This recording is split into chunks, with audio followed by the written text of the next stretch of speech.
kapuso nurses, mga nurses po na magka-cap dito sa NC. I'm Chick and I'm going to share with you my cap journey during pandemic and my journey to NC from the Philippines. Ayan po, I'm back sa mga cap ko, sa ko dyan, sa mga nagpa-process pa po ng cap nila. And papunta pa lang po dito sa New Zealand. I will share with you some of the things that I went through during my processing na nasa Pilipinas pa po ako during the pandemic. So, just to give you a quick, history. Ayan po. So, I am working previously sa Riyadh and then resign po kami kasi I have my schedule for CAP last 2020 supposed to be sa Wesley Hawke's Bay ng May. So, nag-resign po ako from Riyadh ng February 2020. Tapos, umuwi ako ng Pilipinas. After na nasa Pinas na kami, I already have my visa, my NC ticket, and everything. And then, suddenly, my COVID. Ayun. So, 2020 was really a hell of a journey para sa mga lahat. Kasi there was COVID and lahat ata naman is na-delay sa mga plans for 2020.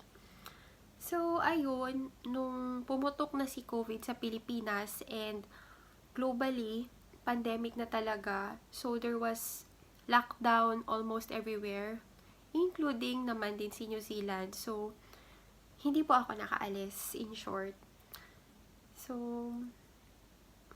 mahirap na part yun for me because dalawa kami ng husband ko nawala ng work during that time. And I was not really expecting na hindi kami matutuloy. Or ako pa lang, hindi ako matutuloy since I am ready to go. At nangyari si COVID. So, what I did during this time, I have to plan again.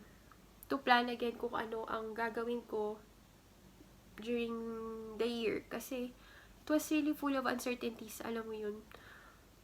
Hindi ko alam kung anong mangyayari next. Na-reschedule ang CAP ko. That was January 2021. So, I have to find ways to earn a living kasi pareho kami yung husband ko ang walang trabaho at that time. And I applied right away ng work sa Pilipinas. ER nurse po ako sa Riyadh and I thought that it would be an easy employment for me because yun nga, pumutok si COVID. Ang sabi sa mga news, kailangan ng mga nurses sa Pilipinas, kaya nag-ban din ng nurses. And then, when I applied, I actually had a job after 6 months pa.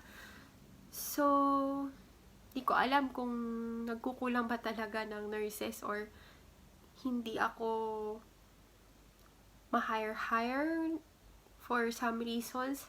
Di ko alam. Basta, ayun, 6 months pa po ako after naka-work. And I know that it will be a risky part of working during this time. Kasi COVID nga. But, I really have to work because I don't want an employment gap. I have to earn a living for my family. And, yun talaga ang nature ng trabaho ko as a nurse. So, ayun, nagtrabaho po ulit ako and then I waited again for the update from the New Zealand immigration for the January intake. So, si immigration, New Zealand is nag-update siya sa system kung pwede na bang mag-apply ang CAP nurses according sa start ng kanilang intake. So, that time, wala pa pong update talaga. So, I waited for the update. Pero it was late. December na po nag-update si immigration na pwede na kaming mag-apply. Kami na batch ng January.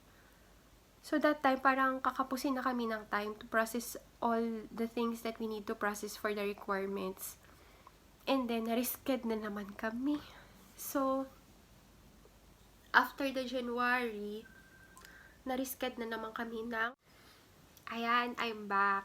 So, the final schedule that I have for my cup course, mga kapkosa ko dyan, mga kapkosa, is May na ng 2021. So, ang May 2021 na batch, as updated by the school, needs to be there early as 1 month ahead. Kasi nga, kailangan natin mag-quarantine as per guidelines ng New Zealand sa mga dadating dito. So, ayun. Ayan, I'm back. So, nasabi ko nga guys na na-schedule kami ng May 2021 ulit kasi hindi kami umabot sa update ni immigration that time for processing the visa again. So, nag-decide si Wesley, ang school namin, to reschedule as sa May 2021 na course. So, as for me guys, since I do have my visa already before na na-approve, it expired during the time of pandemic. So, I have my Realme account na I do have other documents na sinend ko through the Realme account para sa mga requirements na kailangan. And after that rescheduling na naman, so I waited for the update sa Immigration New Zealand kung kailan na pwede kaming mag-apply para ma-exempt kami for those processing ng visit visa under critical health worker na na category. So, the waiting time was really stressful part also kasi matagal kaming nag-antay din ng update kung kailan kami pwedeng mag-apply, especially for those na nagpa-process sa Pilipinas kasi we know that it is very difficult to gather all the documents during the time na pandemic pa talaga. So, kumbaga, we need more time to prepare the papers ahead para mag-update din si immigration. Kasi, hindi kami makakamove from one process to another unless mag-update na si imig. So, ayun. Finally, we were able to apply for the exemption. Tapos, as for me, I had my exemption in 2 days. Nung first day na lumabas na yung update sa Immigration New Zealand, through our group chat, nalaman ko na pwede na mag-apply. So, talagang naging parang nabuhayan ako ulit ng loob na kailangan ko na talagang makaalis kasi okay na yung update. And then, 2 days after po, nag-grant yung exemption ko. So, after that process kasi, that's the time that you can only apply for the visa already. So, that time, nag-work pa po ako nung nag-apply po ako ng EOI. Tapos, after nun, nag-send na ako ng resignation ko sa hospital. It was really risky on my part kasi kaka-regular ko lang po sa hospital and then magre-resign ako without a visa. So, malaking decision din yun ginawa ko that time na wala pa akong visa and then magre-resign na ako because I need to do quarantine myself because nga nasa ER kami, I'm handling COVID patients, at risk ako. I don't want naman na maging hindrance yun na makalabas ako kasi mag-positive ako, mga ganung bagay. So, ayun guys. So, for the visa processing, I will share it with a different video. But what happened to mine is, ganito. On the day na na-receive ko si EOI ko, that was early morning in the Philippines, I right away logged into my Realme account and updated all the documents that I have to update sa Immigration New Zealand with a new visa application. So, kumbaga, the previous application that I have na approve is wala na yun. So, I have to set it aside and make another new application. Kumbaga, new application talaga siya. So, kailangan ko magbayad ulit. So, after I received that, okay na ako mag-apply for visa, nag-upload agad ako ng mga documents ko online on the same day. Then the next day po, I sent already my resignation. I went to the hospital to formally resign. Na wala pa akong approved na visa. Pero nag-send na po ako ng application ko. So, what happened is, nung nasa hospital ako, God is really good and amazing, and He works in mysterious ways na hindi ko talaga mawari ng mga imposible, magiging imposible talaga, guys. Nasa hospital po ako, and I told my head nurse that time that I have to go for resignation because I cannot focus sa work, thinking of a lot of things as well for my safety, na paalis ako and I am still exposed and so on. So, ayun, I was there, and then suddenly naka-receive ako ng email when I was still in the hospital that from Immigration New Zealand, and I have my visa already. A day after po ako nag-apply. So, ganun po yung nangyari sa part ko, which is, I'm very blessed. I don't consider myself lucky, but it is really a blessing na ganun po ka-smooth yung visa application ko. I did not worry about anything else after I applied kasi na-approve po agad ako.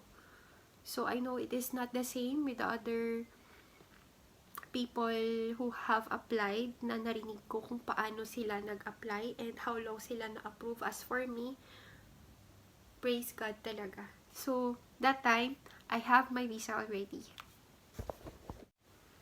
Ayan, I'm back mga kapkosa ko. Ayan, so, after nun guys, na meron na po akong visa, the next thing that I have to process is yung mga requirements para makaalis na as required ng school. So, I have to get my New Zealand Nursing Council registration. Online lang naman yun. Tapos, international history, criminal history check. Pinrocess ko na lang din online, ANZ Bank na account. Online lang din siya. Tapos, ano pa ba ang pinrocess ko? Mostly online lang naman lahat. Yung mga visa application papers mo lang ang kailangan mo talagang ipunin prior to your visa application para at least hindi ka na waste ng time sa pag-process kasi ready na yung papers mo during the time na okay na rin yung visa or open na yung application sa system ng Immigration New Zealand. So, ayun, I updated also sa GC na naman, this is the big thing that happened pala mga kapkosa ko dyan during the 2021. So, nabungad tayo ng 2021 with the issue of holding ng CAP nurses. Ayun na po, doon na po naman na nag-start ang hurdles natin sa pagpunta ng NC. So, nung pumutok pala yung issue na yun, hindi ko na-share, there was a Zoom meeting na nangyari with the help of the leaders po ng group chat namin ng embassy dito sa New Zealand. We have those CAP students na na-hold, nakaalis po sila. That was the batches for January, February, and March. So, after I received my visa, bumalik po ako sa GC kasi I don't know what's the update for us na mga April onwards na ang alis. So, that day na nag-update ako sa GC kung ano na ang mangyayari sa next na batch, it was from there I knew that i-hold na pala kaming batch na April. So, on my part po, I was parang bigla po akong nanghinaan ulit ng loob during that day kasi you have processed again all the things that you need to process, and then suddenly hindi na pala pwede kaming batch na makaalis. So, nagkaroon ulit ng Zoom meeting. Salamat ulit sa mga supportive leaders namin na hindi talaga kami iniwan sa ere, at we were allowed to go for the April na batch. Actually, hindi ganun ako happy to know that only batch lang ng April is allowed to go, kasi I know there are a lot of CAP nurses pa na nag-process na and nag-invest ng time, effort, money, everything just to get all the requirements. So, ayun guys. So, I know until now po on the process pa po tayo ng on the process pa po yung pag-uusap regarding the next batches na aalis after ng April, kung ano ang mangyayari sa kanila. Wala pang definite na answers, and the bilateral agreement might take some time before po ma-change yung pathway ng CAP nurses to NZ.